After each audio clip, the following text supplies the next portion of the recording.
नमस्कार दोस्तों, मैं परम साहू एक बार फिर से आपको स्वागत करता हूँ। आज हम बात करेंगे जो छत्तीसगढ़ शिक्षक भर्ती प्रक्रिया चल रही है, उस छत्तीसगढ़ शिक्षक भर्ती प्रक्रिया में शिक्षक पद के लिए जो ज़रूरी दस्तावेज है, वो जारी हो चुका है और उनकी जो डेट भी जारी हो गई है। तो हम उसी भी बात करेंगे, कब से कब डेट है और दस्तावेज क्या है। तो आइए लेके चलते हैं आपको। सीधी भर्ती 2023 में शिक्षक पद के लिए अभ्यर्थियों का दस्तावेज सत्यापन के संबंध में ये जो 22 को जारी हुआ था, इसके बाद 23 को जारी हुआ है, हम उसको भी दिखाएंगे। तो सबसे पहले आप यहाँ देखेंगे 24 अगस्त से स्टार्ट हो रहा है। देखो, बस्तर संभाग और सरगुजा संभाग में जो अभ्यर्थी की संख्या है, यहाँ पे अभ्यर्थी की संख्या भी दिया हुआ है। आप यहाँ देख पाएंगे 229। और 25 तारीख को उसी तरीके से आप देखेंगे बस्तर संभाग और सरगुजा संभाग में 250 और 300 अभ्यर्थी को बुलाया गया है। और देखेंगे 26 तारीख को 2 पाली में है। प्रथम पाली में 10:30 बजे से करके 1:30 बजे तक, 2 बजे से करके 5:30 बजे तक। तो इस तरीके से 26 तारीख को 2 पाली में है, उसी तरीके से तारीख को भी 2 पाली में है और 28 को और 29 को। टोटल 5107 कैंडिडेट को वेरिफिकेशन के लिए बुलाया गया है। अब हम बात कर रहे हैं इसमें ज़रूरी दस्तावेज के लिए। तो ज़रूरी दस्तावेज से देखेंगे आप, लोक शिक्षण संचालनालय द्वारा ये जानकारी प्राप्त हुआ है। ज़रूरी दस्तावेज क्या है,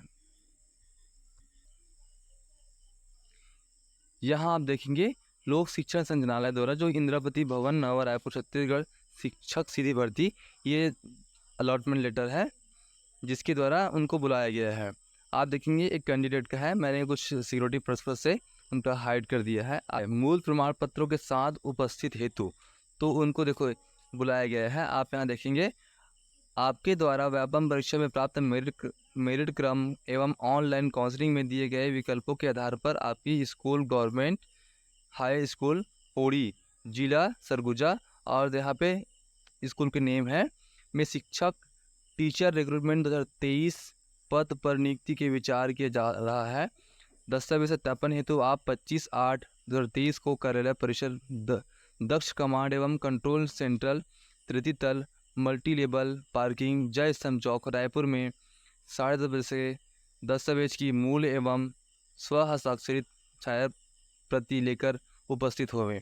तो देखो दोस्तों, इस तरीके से वहाँ पे आप यहाँ देख पाएंगे, इस तरीके से स्थान भी दे दिया गया है, कहाँ उनको बुलाया गया है और टाइमिंग भी दे दिया गया है। अब बात करते हैं जरूरी दस्तावेज। तो 10वीं की अंक सूची, 12वीं की अंक सूची, स्नातक की समस्त अंक सूची मतलब फर्स्ट सेकेंड और थर्ड तीनों की जो है अंक सूची छाया प्रति के साथ आएंगे। स्नातकोत्तर की यदि आप हैं स्नातकोत्तर तो उसकी भी पीजी की, और अगर बीएड की है तो बीएड या फिर डीएड की। तो इस तरह का बीएड की समस्त अंक सूची मतलब बीएड की है फिर डीएड की है तो 2 साल का होता है। तो दोनों ईयर का आपको लेके आना है। आधार कार्ड की मूल प्रति, छत्तीसगढ़ मूल निवासी प्रमाण पत्र, सक्षम अधिकारी द्वारा जारी स्थायी जाति प्रमाण पत्र, यदि आप दिव्यांग है तो उसके लिए भी प्रमाण पत्र लगेगा। और इम्पोर्टेंट दोस्तों, व्यापम द्वारा जारी प्रवेश पत्र, जो प्रवेश पत्र था उनको भी लेके जाना ही पड़ेगा आपको। और शासकीय सेवक हो तो नियोक्ता का अनापत्ति प्रमाण पत्र मतलब एनओसी भी लगेगा यदि आप हैं तो, और भूतपूर्व सैनिक हैं तो उनका प्रमाण पत्र लगेगा। तो इस तरीके से ये हो गया। लास्ट में दोस्तों आता है पुलिस वेरिफिकेशन हेतु अनुप्रमाणन फार्म विभाग के वेबसाइट, यहाँ से दिया हुआ है, विभाग के वेबसाइट से आप डाउनलोड कर सकते हैं। जो प्रमाण पत्र है उसको पूरा फिल करके ले जाना पड़ेगा। दोस्तों यदि नहीं मिलेगा तो मैं अपने जो है डिस्क्रिप्शन बॉक्स में पीडीएफ डाल दूंगा, वहाँ से आप उसको डाउनलोड कर सकते हैं। दोस्तों इस तरीके से आप कुछ और देखिए जो नियम एवं शर्तें में ये है, केवल आवेदक को संस्था परिसर में प्रवेश की अनुमति होगी। आवेदक के अतिरिक्त किसी अन्य व्यक्ति को प्रवेश से निषेध रहेगा।